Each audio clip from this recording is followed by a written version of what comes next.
అధ్యక్ష నమస్కారాలు అధ్యక్ష. మొదటి ప్రశ్న లేదండి. అక్కడక్కడ జరిగిన కొన్ని సంఘటనలు మినహా వివరాల అనుబంధం ఒకటిలో జతపరచడమైంది. బి ప్రశ్నకు సమాధానం లేదండి. మునుపటి సంవత్సరంలో పోల్చితే 2025వ సంవత్సరంలో సొంతం చెల్లించిన అక్రమ మద్యం విక్రయాల సంఘటనలు గణనీయంగా తగ్గాయి. సి ప్రశ్నకు తీసుకుంటున్న చర్యలు ఈ క్రింద విధంగా ఉన్నాయి. ఫిర్యాదులు దాఖలు చేయడానికి 14405 టోల్ ఫ్రీ నెంబర్ ఏర్పాటు చేయడం అయింది. నిఘా సేకరణ యంత్రాంగాన్ని బలోపేతం చేయడం అయింది. అలవాటుగా నేరాలు చేసే వ్యక్తులపై నిఘా ఉంచడం. డి ప్రశ్న అవునండి, పనిచేస్తున్న 3704 మద్యం దుకాణాలపై 3247 మద్యం దుకాణాల్లో పర్మిట్ గదులు ఏర్పాటు చేయడమైంది.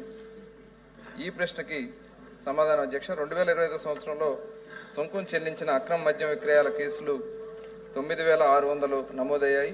నమోదైన కేసులు మరియు మద్యం దుకాణాలపైన తీసుకుంటున్న చర్యల వివరాలు అనుబంధం 2లో జతపరచడమైంది. అధ్యక్ష నమస్కారం సార్. ఇప్పుడు మంత్రి గారు చెప్పేటువంటి అన్ని అవాస్తవాలు అధ్యక్ష. మేము అడిగినటువంటి దాంట్లో మా ప్రశ్నలోనే మద్యం అక్రమ మద్యాలు తాగి అనకాపల్లి జిల్లా, పశ్చిమ గోదావరి జిల్లా, నెల్లూరు, అనంతపురం, వైఎస్ఆర్ కడప జిల్లా మద్యం కల్తీ మద్యాన్ని తాగటం వల్ల అనేక మంది ప్రాణాలు కోల్పోయారు. సేమే అలాగే మీరు మాట్లాడేది అవును మీరు మాట్లాడేది కానీ సార్ ఇలాగా ఈ రకంగా ప్లీజ్ కల్తీ మద్యం తాగి చనిపోవటం అనేటువంటిది మా పేపర్లు కాదు, ఆంధ్రజ్యోతి పేపర్లో కానీ, ఈనాడు పేపర్లో కానీ అనేక పేపర్లో రాసినటువంటి ఫోటోలతో సైతంగా కల్తీ హెడ్లైన్లో వచ్చినటువంటి సందర్భాలు కూడా మీ దృష్టికి తీసుకొస్తున్నాం అధ్యక్ష. వీళ్ళు ఏదో మందు ఉన్నాం కదా అని చెప్పేసి, అధికారం ఉందని చెప్పేసి మాట్లాడి మీద పట్టి మాట్లాడటం తప్పితే వాస్తవాలు ఒప్పుకునేటువంటి పరిస్థితుల్లో లేదు అధ్యక్ష.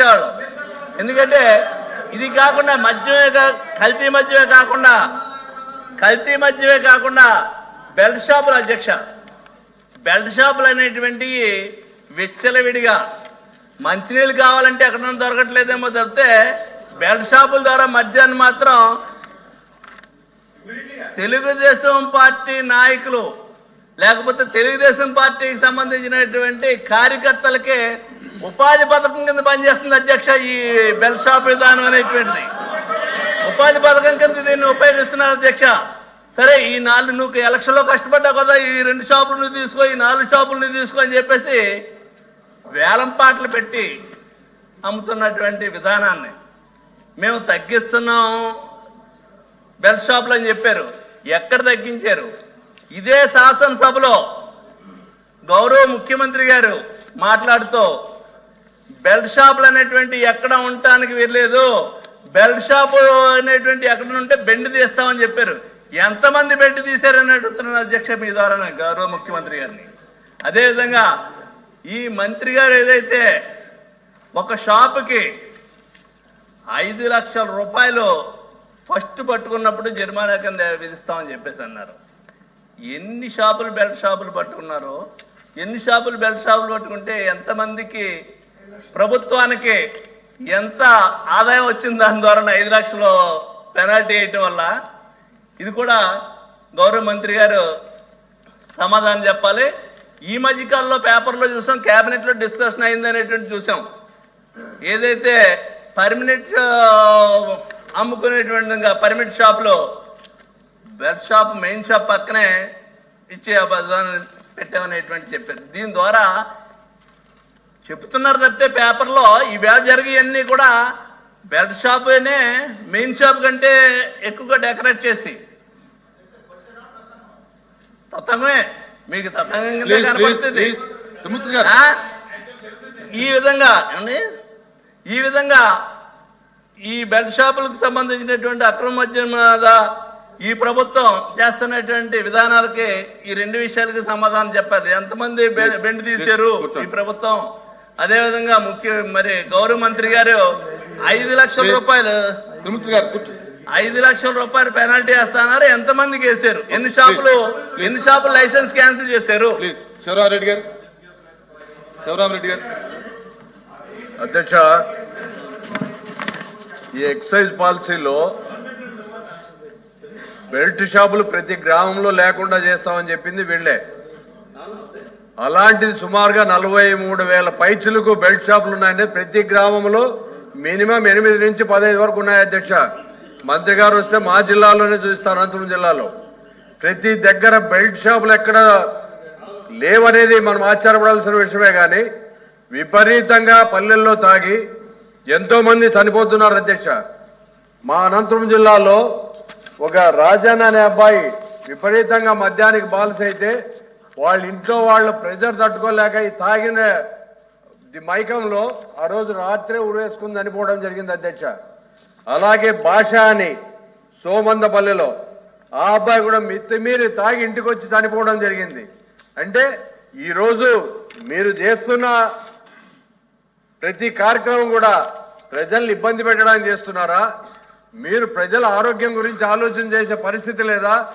ఇంతకు ముందు బడి పక్కన కానీ గుడి పక్కన కానీ ఈ షాపులు ఉండే పరిస్థితి లేదు అధ్యక్ష. అట్లాంటిది ఇప్పుడు బడి లేదు, గుడి లేదు, ఇళ్ల మధ్యన విపరీతంగా ఎక్కడో దూరం పెట్టేవాళ్ళు అది కూడా లేకుండా ఇళ్ల మధ్యలో పెడుతున్నారు, గుడి పక్కన పెడుతున్నారు, బడి పక్కన పెడుతున్నారు. మీ క్వశ్చన్ ఏంటో చెప్పండి. నాకు వచ్చాను అదే అధ్యక్ష. వీళ్ళు కల్తీ మద్యం ప్లస్ విపరీతంగా ఈ బెల్ట్ షాపులు పెట్టడం వల్ల పిల్లవాళ్ళు కూడా ఈరోజు అలవాటు పడుతున్నారు అధ్యక్ష. కాబట్టి మీ పాలసీలో ఉన్న విధానం ఏమి, మీరు చేస్తున్న విధానం ఏమి? ఈ రోజు వీళ్ళ మద్యం దాగి చనిపోయిన కుటుంబాలకు మీరేమైనా ఆదుకునే పరిస్థితి ఉందా? వాళ్ళని ఏ విధంగా మీరు ఆదుకుంటున్నారు అనేది కూడా మీరు చెప్పాల్సిన బాధ్యత మంత్రి గారి మీద. రవీంద్ర గారు. Thank you sir. Sir, government intelligence ప్రకారం బెల్ట్ షాపులు ఎన్ని ఉన్నాయి sir? Simple question sir, simple question. Government intelligence ప్రకారం, ఇంటెలిజెన్స్ మా దగ్గర ఉండదు మేడం, మీ దగ్గర ఉంటుంది, మా దగ్గర ఉండదు. మా దగ్గర ఉంటే ఇల్లీగల్ అవుతుంది అది మేడం. మీ దగ్గర ఉంది ఇంటెలిజెన్స్, ఎన్ఫోర్స్మెంట్ ఏజెన్సీ కూడా మీ దగ్గర ఉంది కదా మేడం. సరే సరే, ఎన్ని ఉన్నాయి యాజ్ పర్ ఇంటెలిజెన్స్? ఎన్ని ఉన్నాయి? ఎన్నిటి మీద యాక్షన్ తీసుకోవాల్సి వచ్చింది? పెండింగ్ ఎంత ఉంది? ఓకే మంత్రి గారు. అధ్యక్ష, గౌరవ సభ్యులు అంటే సభని కొద్దిగా తప్పుదారి పట్టించే విధంగా వాళ్ళు చెప్పడం జరిగింది. ఎందుకంటే పూర్తిగా ఉంది అధ్యక్ష. ఎందుకంటే 1924లో జరిగినటువంటి సంఘటనలు తీసుకొచ్చి ఇప్పుడు ఇక్కడ ఈ ప్రభుత్వం వేయాలని ప్రయత్నం చేయడం నిజంగా సిగ్గుచేట. ఇది ఆల్రెడీ వాళ్ళ విచారణ జరుగుతూ ఉంది. ఆల్రెడీ సిట్ వేయడం జరిగింది.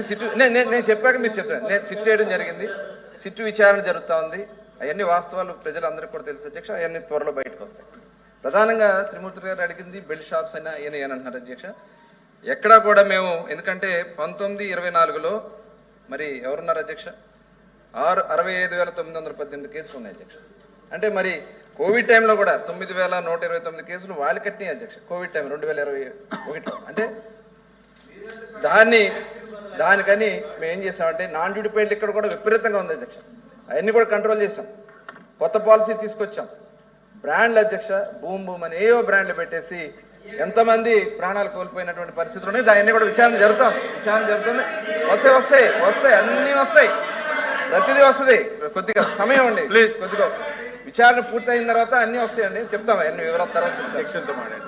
తర్వాత అధ్యక్ష, ఇప్పుడు బిఫోర్ జూన్ మేము ప్రభుత్వాన్ని ఏర్పాటు చేసే నాటికి 21,143 కేసులు ఉన్నాయి అధ్యక్ష. ఇది తర్వాత ఆఫ్టర్ జూన్ 2024లో గణనీయంగా తగ్గినాయి అధ్యక్ష. ఎందుకంటే మేము కేసులు కడుతున్నాం, ఎక్కడ కూడా పెట్టడానికి వీల్లేదని చెప్పేసి చాలా స్ట్రిక్ట్గా ఉన్నాం. 8,897, 25వ సంవత్సరంలో 9,600 కేసులు పెట్టడం జరిగింది అధ్యక్ష. దాంట్లో 22 షాపులు సస్పెండ్ చేశాం అధ్యక్ష. ఆ సస్పెండ్ చేసినటువంటి షాపుల దగ్గర నుంచి కూడా ఫైన్స్ అన్ని కూడా వసూలు చేయడం జరుగుతుంది. ఇంకా రెండోసారి వాళ్ళు కానీ చేస్తే షాపును క్యాన్సిల్ చేయడం కూడా జరుగుతుంది అధ్యక్ష. ప్రభుత్వం అయితే చాలా సీరియస్గా ఉంది అధ్యక్ష. ఎట్టి పరిస్థితుల్లో కూడా ఈ నాన్ డ్యూటీ పెయిడ్ లిక్కర్స్ ఎక్కడన్నా డ్యూటీ పెయిడ్ లిక్కర్ కూడా విక్రయాలు జరిగితే మటుకి అందుకని ట్రాక్ అండ్ ట్రేస్ సిస్టమ్ కూడా తీసుకున్నాం అధ్యక్ష. ఏ షాపు నుంచి అమ్మారు, ఎక్కడి నుంచి ఇది వచ్చింది అనేది కూడా మొత్తం ట్రాక్ చేయడానికి ట్రాక్ అండ్ ట్రేస్ సిస్టమ్ ఉంది అధ్యక్ష. అలాగే ప్రతి షాపులో కూడా ఇదివరకు పనికిరాని బ్రాండ్లు ఉండే అధ్యక్ష. ఇవాళ కొత్తగా మనం బ్రాండ్స్ పెట్టడం వల్ల గణనీయంగా పక్క రాష్ట్రాల నుంచి వస్తున్నటువంటి మద్యం అంతా కూడా ఆగిపోయింది అధ్యక్ష. దానివల్ల ఆంధ్ర రాష్ట్రంలో ఇవాళ ఆదాయం పెరిగింది. అంతే తప్ప వీళ్ళు దాన్ని కూడా డైవర్ట్ చేస్తున్నారు అధ్యక్ష. ఇప్పుడు పర్మిట్ రూమ్స్ గురించి అడిగారు అధ్యక్ష.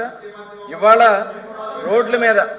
రోడ్ల మీదో లేకపోతే ఎక్కడ పొలాల్లోనే తీసుకెళ్లి బాటిల్స్ పడేస్తుంటే కొద్దిగా ఇబ్బంది ఉంది కాబట్టి పర్మిట్స్ రూమ్స్ కూడా అది చాలా లిమిటెడ్గా ఇచ్చాం అధ్యక్ష.